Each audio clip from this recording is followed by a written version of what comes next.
Greetings, future diplomats.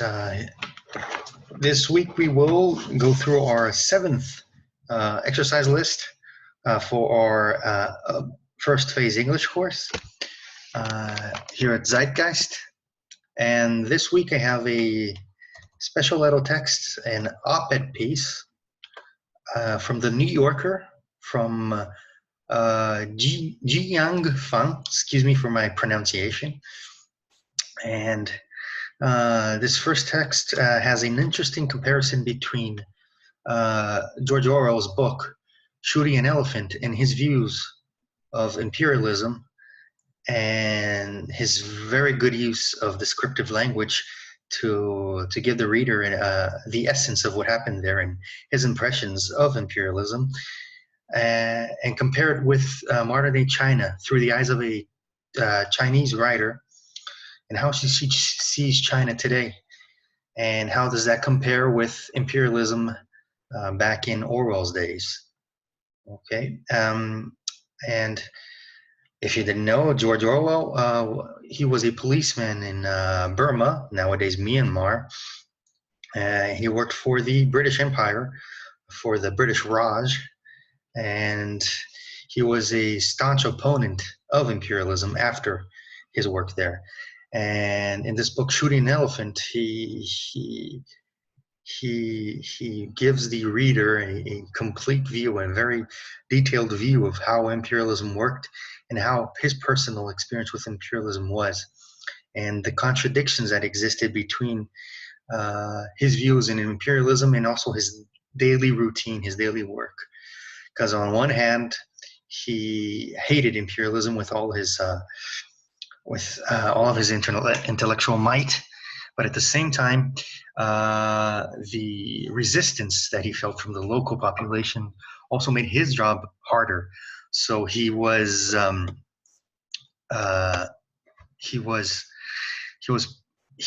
caught between these two conflicting feelings of being completely against what was happening there, but at the same time, of course, like everybody else, selfishly, he didn't like that people were making his job harder, the local population. And the author of this op-ed piece here for the New Yorker catches on to that, and she tries to put her own experiences regarding imperialism and the view of China from the West that she experienced.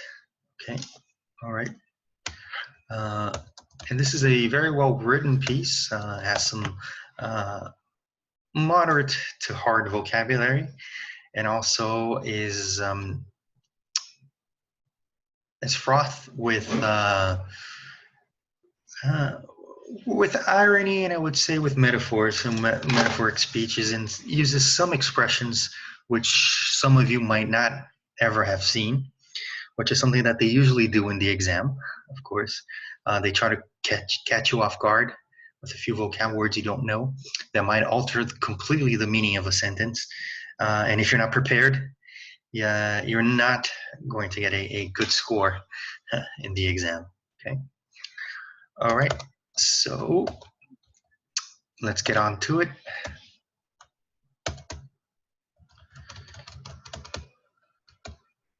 Question number 1. According to the text, decide whether the following statements are right or wrong.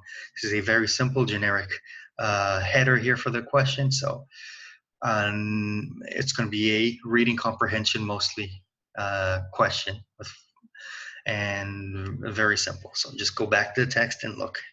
And as I always say, always start with the title and who the author of the book is, of the text is, and where is it from. Is it an op-ed piece? Is it a literary work? Is it an article, a regular news article, or anything else? So it's very important that you always start by reading what's beneath here in the bibliography, on the information on the text, in the footnote. Okay. All right. Moving on. Item number 1. The author suggests that Orwell had a natural prejudice towards Asians. And here, this question also wants to know if you know who is talking in the article and who wrote the article, and if who are the characters in the article, and who said what in the article. So here, if you read it quickly, you might think it was Orwell who wrote it. That's why it's always very important to know who wrote it first and where is it from.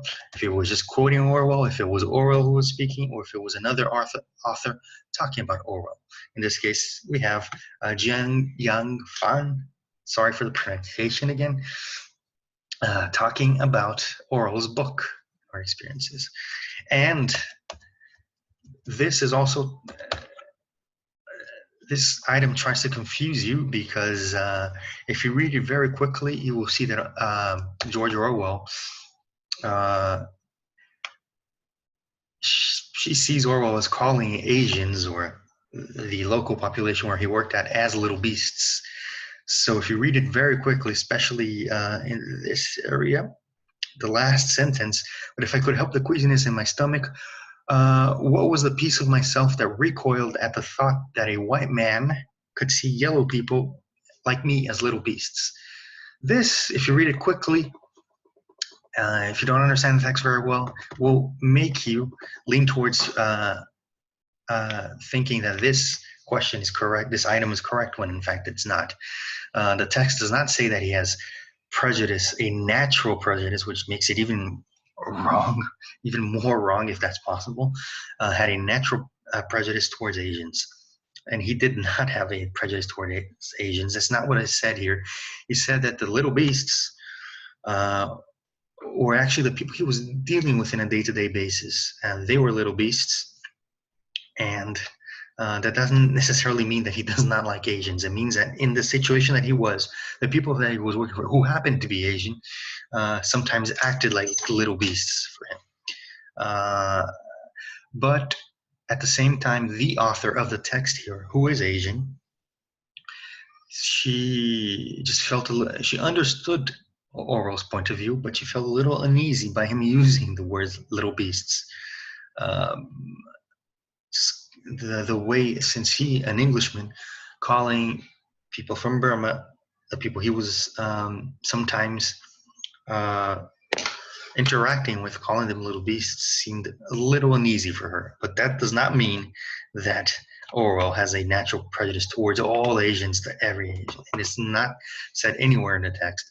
Knowing his biography, you would know it's the other way around, actually. Okay. Even in the early 21st, oh, so the first item is wrong. Okay. Number two, even in the early 21st century, it was evident that China is still somewhat subjugated by Western powers.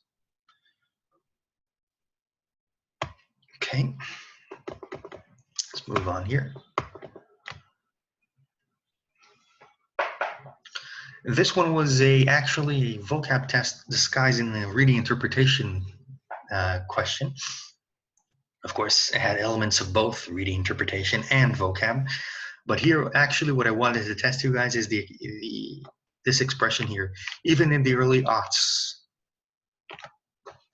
And this is an expression that's used most commonly now, a few years from now, because the expression aughts refers to the first decade of the 21st century, the year 2000s, you could say. So people, usually in Great Britain, call it the aughties, the 00s, the decades. So in the early aughts means the first decade of the 21st century. And here, what she's saying is she's comparing the view, she's comparing Orwell's description of prisoners who were frightened and who were beaten and who were, well, basically beaten into submission by their colonial masters.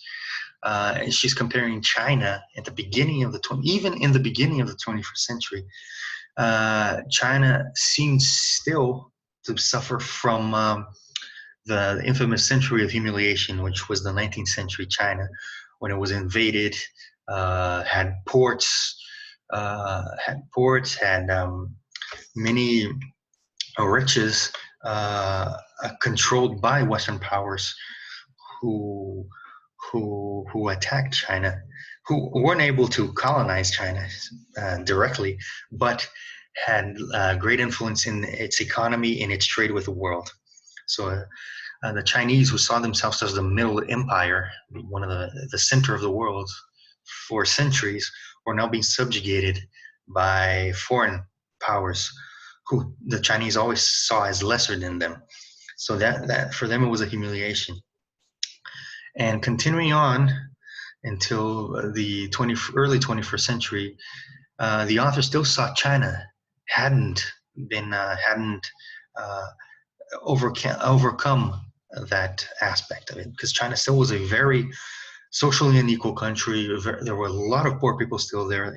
Uh, Industry was beginning to burgeon. Began, you could say, in the 50s and 70s, but it still wasn't a world economic power as it is today. It was still right at the beginning of its economic boom. So it seemed that the country still had a lot to go for. So, in a sense, you could infer that even in the early 21st century, in the early aughts, that China was still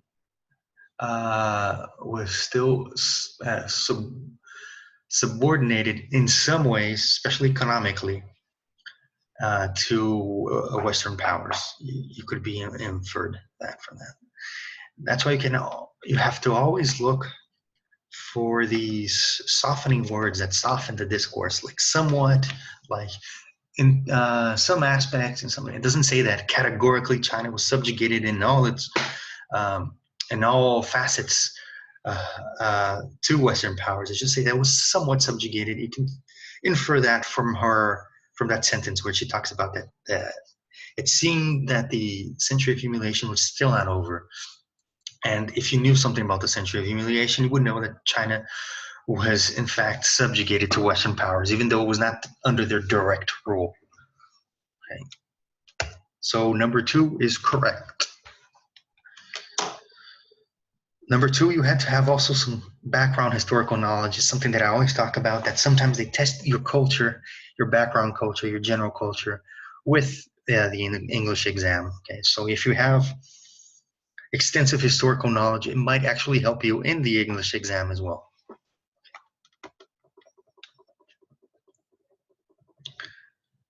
Item number 3. The nationalism ingrained by the Chinese government on its citizens helped camouflage the nation's problems. And that one is incorrect. This is not exactly what it says in the text. It's more refined than that. It's more complicated than that. If we read this sentence here we go. Here's the answer through the item. I had come to some understanding of how complicated history could be, of the way that the nationalism that the Chinese government tried to instill in its citizens also shaped the country's profound sense of a fall from grace. So in this sense, the nationalism that was ingrained by the Chinese onto their citizens actually gave great emphasis on the century of humiliation that China suffered, because their nationalism, instead of trying to promote how good China is now, it tried to promote how good China was before Western powers basically attacked it and beat it into submission. China was the middle empire, and because of these Western powers, it fell from grace. And now they have to recoup for lost time. They have to do everything in their power. Every citizen has to do everything in their power to make China a great nation again. I'm not paraphrasing Trump, but this is the Chinese mindset. They need to restore China's greatness and to its rightful place as the most important empire, or now the most important nation in the world. So Chinese nationalism will give great emphasis into recouping its stance in the world. So it doesn't try to It doesn't try to it's in some ways it does want to camouflage some of its social and political problems, but the nationalism actually made Chinese people, Chinese citizens, want to overcome this humiliation suffered by the country for decades. So it makes Chinese citizens, according to the author here, want to solve China's problems. Okay? And the more China develops, the more these problems become apparent, because there's, as she says, the more we develop, the more we see we have a long way to go to reach our ideals. Okay, so the nationalism ingrained by the Chinese government instills, according to the author, in the sense that we should be doing more to solve our problems, that we have a long way to go still to solve our problems. Okay. Number 3 is incorrect. Number 4, Orwell had mixed feelings about imperialism. And this one is incorrect again. Orwell did not have mixed feelings about imperialism. He hated imperialism. All of his works show that. He hated imperialism and authoritarian regimes from both sides of the political spectrum. If you read Animal Farm, 1984, it's more against Soviet-type rule, and other texts where he blatantly criticizes British imperialism, which he was a part of. What he had mixed feelings about was not about imperialism itself, was that he was 100%, he hated imperialism, but at the same time, he was an officer of the empire, and he had a job to do, and people made his job a bit difficult, who were resisting imperialism. So he had a selfish need that wasn't being fulfilled because he wanted an easy work, but at the same time, intellectually, he was completely against imperialism. So he had no mixed feelings about imperialism. Okay. So this one is incorrect.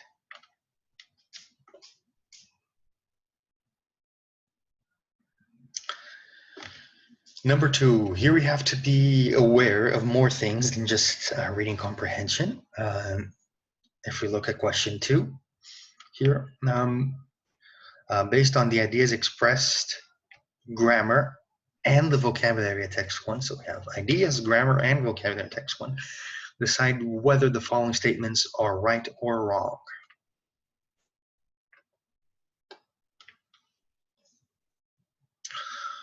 Question 2, item number 1. Orwell, given his job as a policeman for the British Empire, was able to witness the horrible way in which colonial subjects were treated from his rather small office. Okay. And this one was correct up to here. And this one is basically a vocab question. There's nowhere in the text does it say the size of his office, or even if he had an office.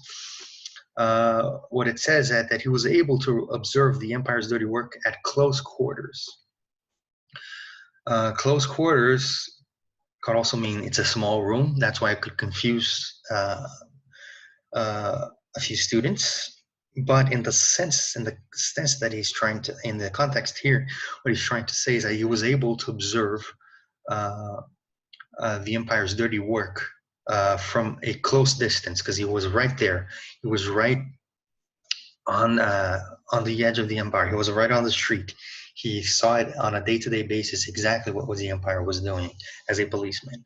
So here the sense of this expression is from a short distance, from very close by, he could witness what the empire was doing. And no way, it cannot be inferred that his office, or even if he had an office, was small. Okay, so in this sense, this one is incorrect. Okay.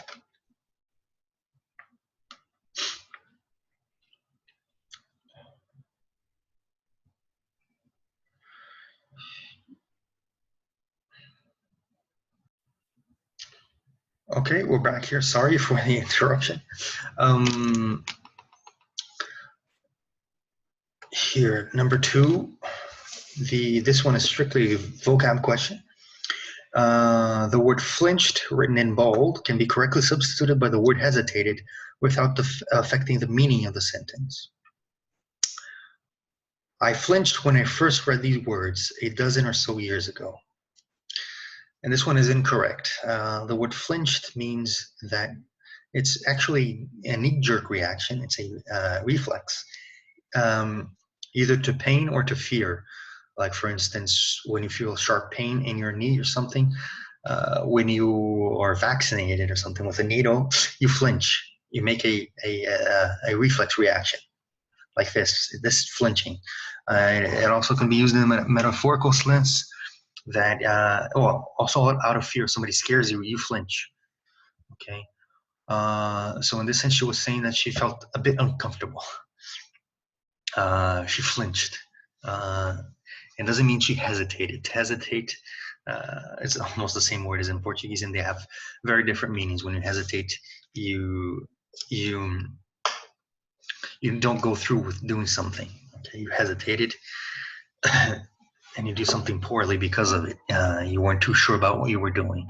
This is not the same thing as flinched. Okay, so this one is strictly a vocab question. This one is incorrect. It would affect the meaning of the sentence.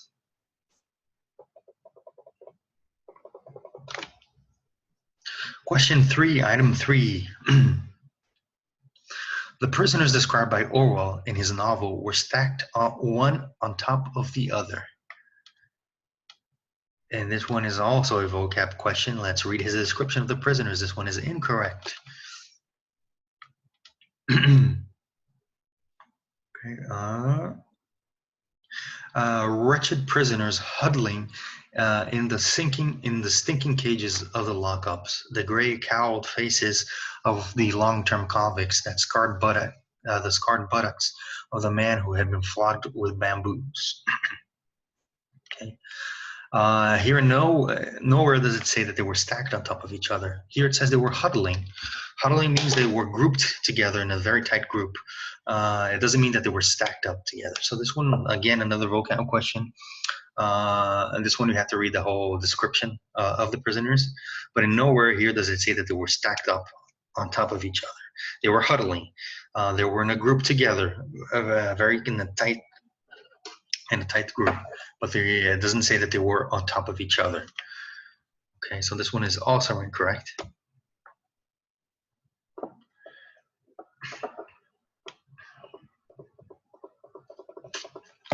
It can be inferred from the text that the corporal punishment that corporal punishment was often practiced by colonial authorities.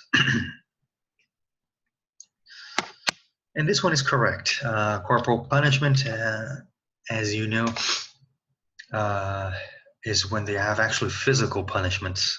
And here it does say that. Scarred buttocks of men who had been flogged with bamboos. Here you can infer that they had scarred buttocks, that they were frequently, they were often given corporal punishments, flogged with bamboos and other things. But here is the answer of that item. They were often flogged by bamboos. Okay.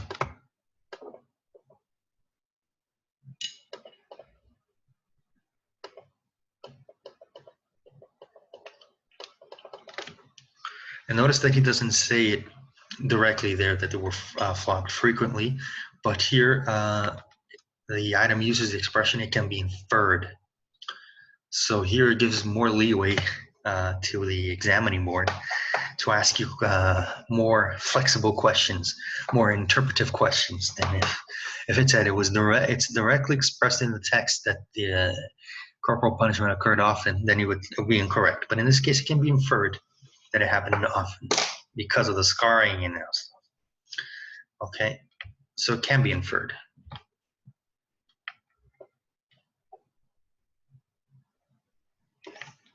Okay. Question number 3. Bearing in mind the descriptive language used in text 1, judge right or wrong the following items. This one is a bit, the format is a bit wrong here, but that's not going to affect our proceedings today. Okay. Item number 1, question number 3. The expression cowed used to describe the prisoner's faces denotes that they were ooh, this is incorrect. That they constantly, the war here is incorrect. Sorry for that. It's a typo. But this won't affect the meaning too much of the item. Sometimes they do annul questions because of typos. Last year, they annulled a history question for what was the name of an American president? Oh, Glover Cleveland instead of Grover Cleveland. Because of that little mistake, they annulled the question. So here, you might ask for a recourse here to annul the question, a appeal. So you might appeal this question because of this error here, this typo. But in essence, the question is correct. To be cowed, to cow, not the animal cow, but cow, means that you that you do something because out of fear or coercion of others. So you're completely subdued by that other person who has authority over you. You're in fear of that person, and you do whatever he says almost. So you're cowed. You feel cowed. And that's exactly what the prisoners felt. They were subdued by their prison officers. That's what Orwell was trying to say when he said cowed faces. They had faces which expressed fear and submission at the same time. So when you see the word cow, you think of these two concepts: fear, somebody's fear, and somebody's submissive to somebody else. So they do things because of their fear and submission to that other person. Okay.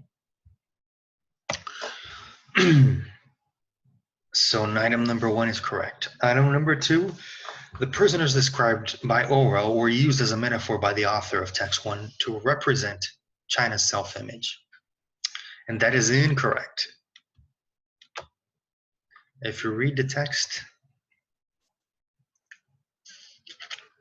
where is it?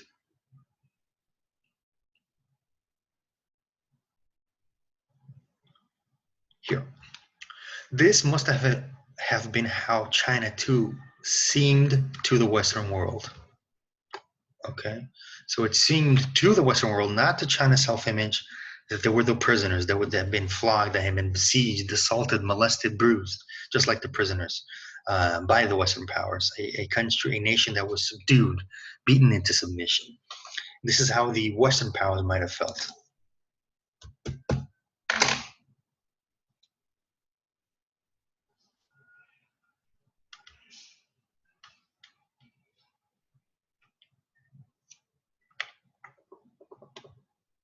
Okay, so this one is incorrect.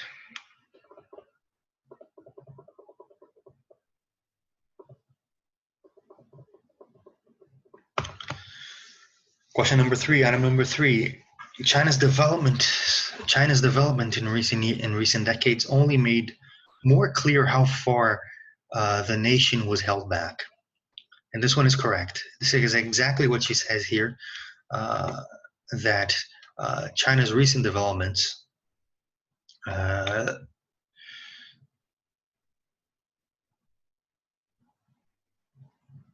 China's rise only made evident how much further it still had to go. Okay.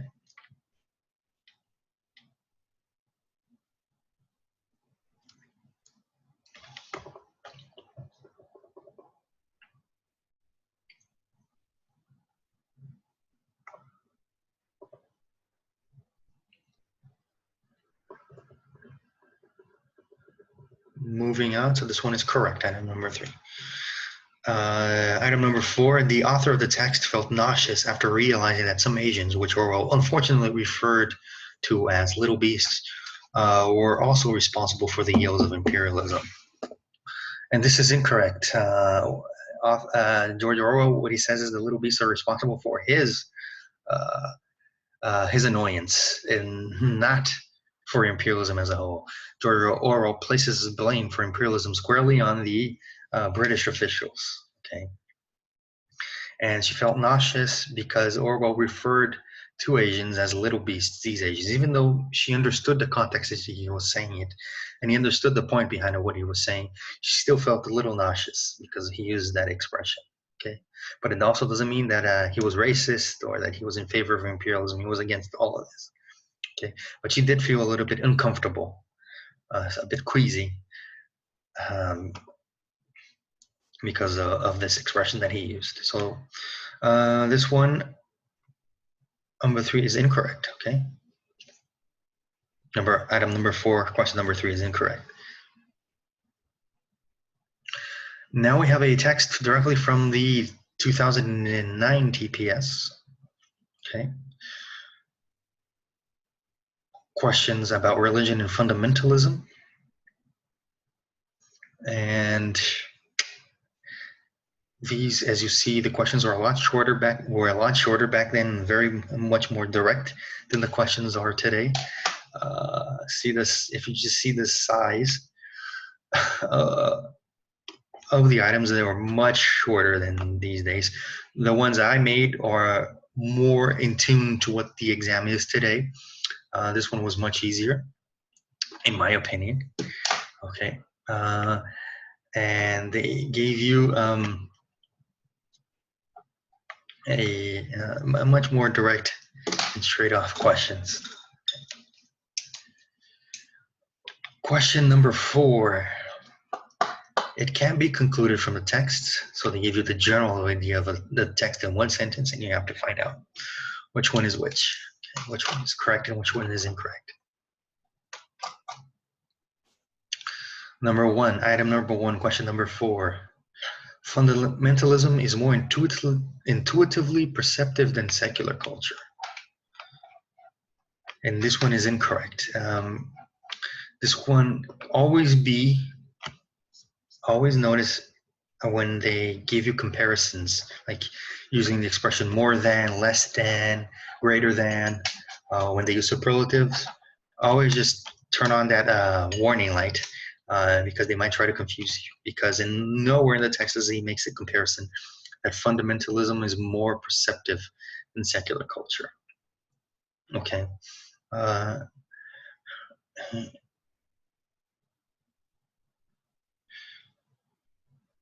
If we read here,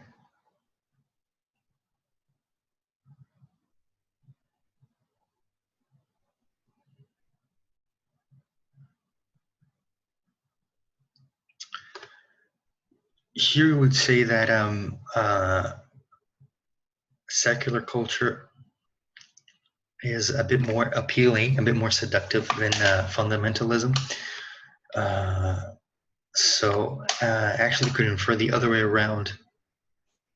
But the thing is, the intuitively perceptive means that secular culture would be something more naturally ingrained into our hardware, or biological hardware, which is not, which you cannot say. It says that in today's society and in today's economy, so it seems more pervasive, but it doesn't necessarily mean that we were biologically ingrained to absorb secular culture. Okay, it's something more socially constructed. So item number 1, question number 4, incorrect. Question number 4, item number 2. Scientists and scholars act the same way as theologians, priests, and prophets.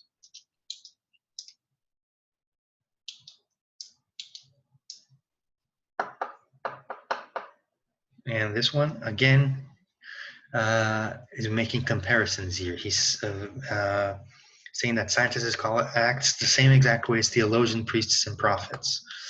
And this one you can't infer from that. What he does say here,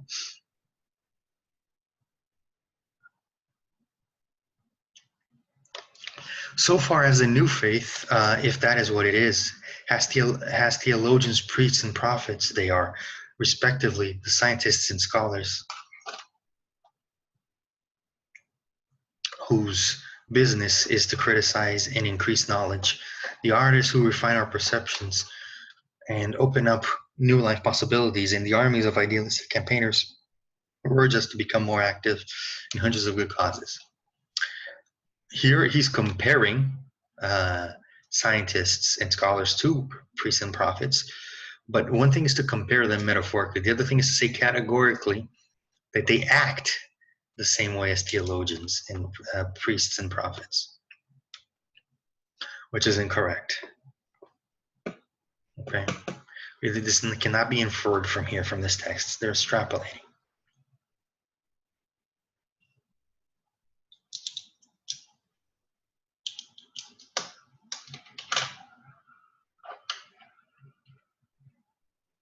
Moving on to number 3.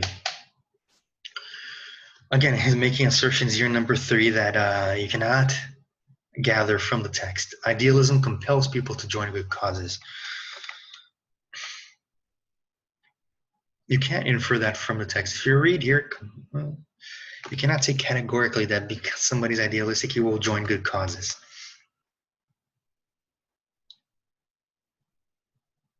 Just trying to find a place here.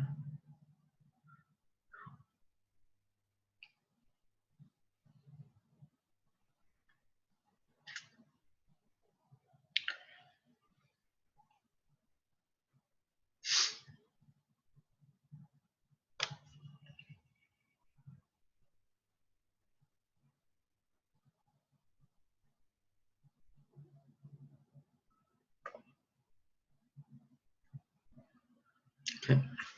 And armies of idealistic campaigners who urge us to become active in hundreds of good causes. Okay. So here,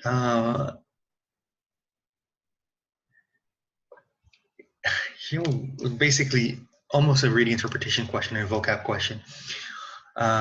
Here he's saying armies of idealistic campaigners who urge people to join good causes.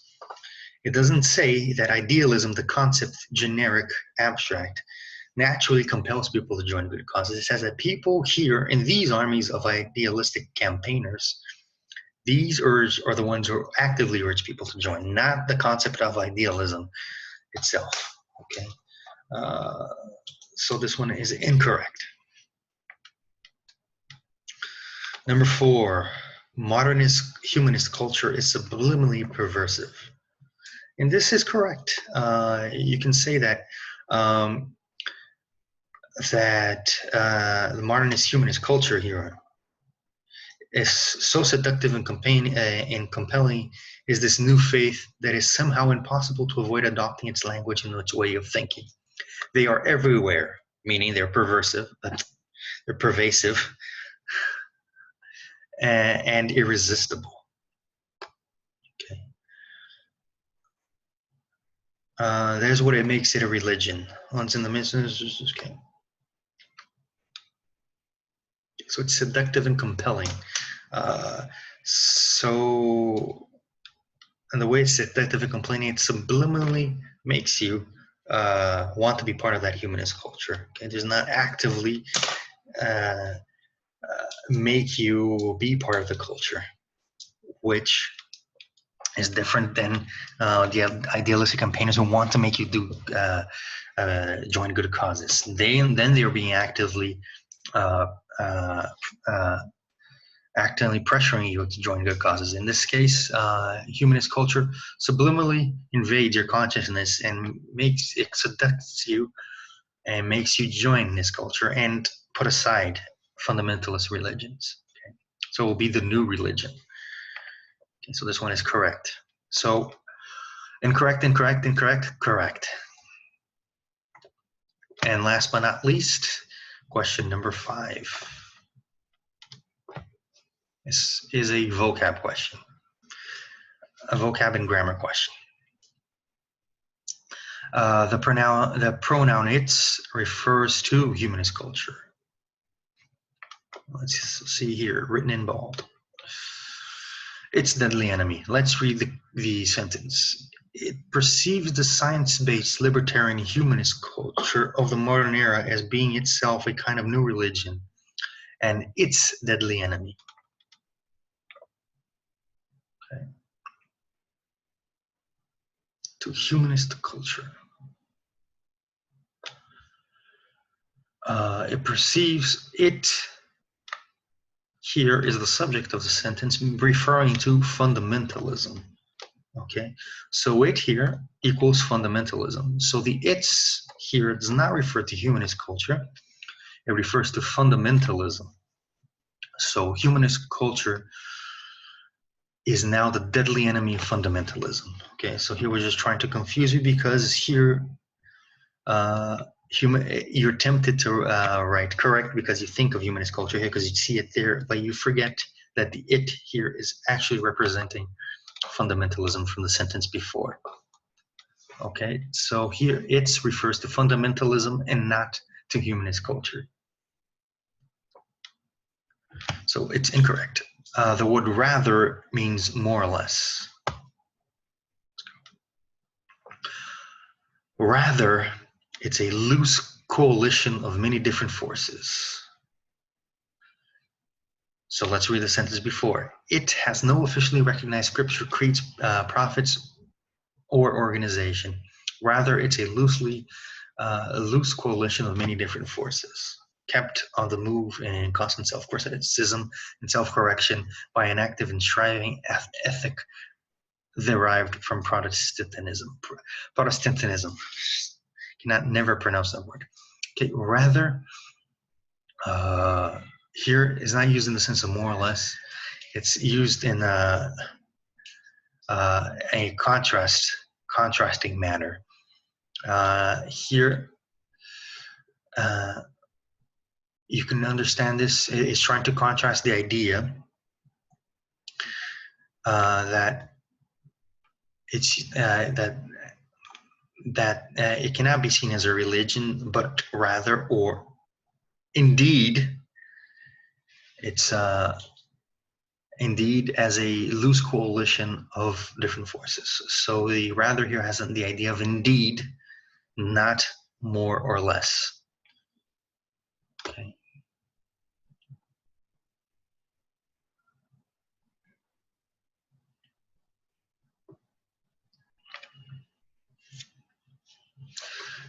Question 5, item number 3. In context, the expression so far as means though. And this one is incorrect. So far as this new faith, that is what it is. And it doesn't have the meaning of though. So far as this new faith, so concerning this new faith had the idea, so far as here is used in the idea of concerning. You could change it for the word concerning in this context. So it's not though, it means concerning this new faith, it's going to give you a further explanation of this new faith, okay? So it does not have the idea of though, that idea of, has an idea of concerning this new faith. So it's incorrect as well. Item number 4, the word business could be appropriately replaced by concern. Now they're using the word concern.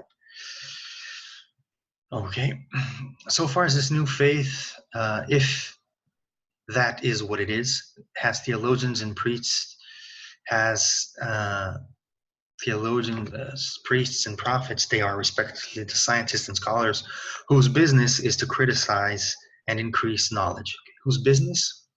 So in this sense, the word business is indeed used as concern.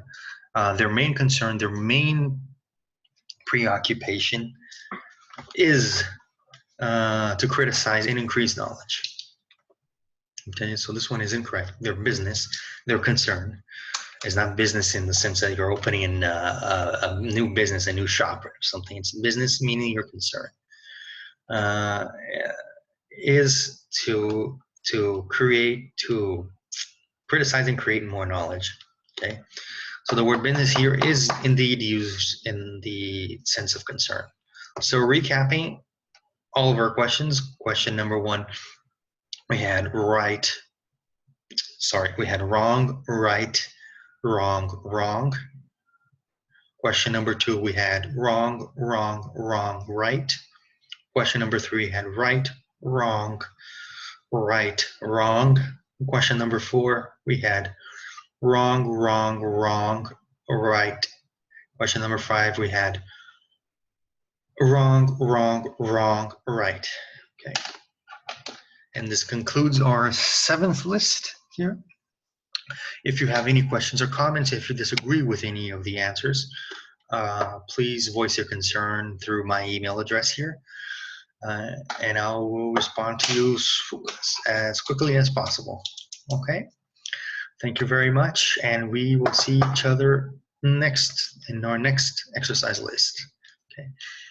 Thank you very much, and have a good day, night, afternoon, or morning, whenever you're watching this. Okay. Thank you very much. Bye-bye.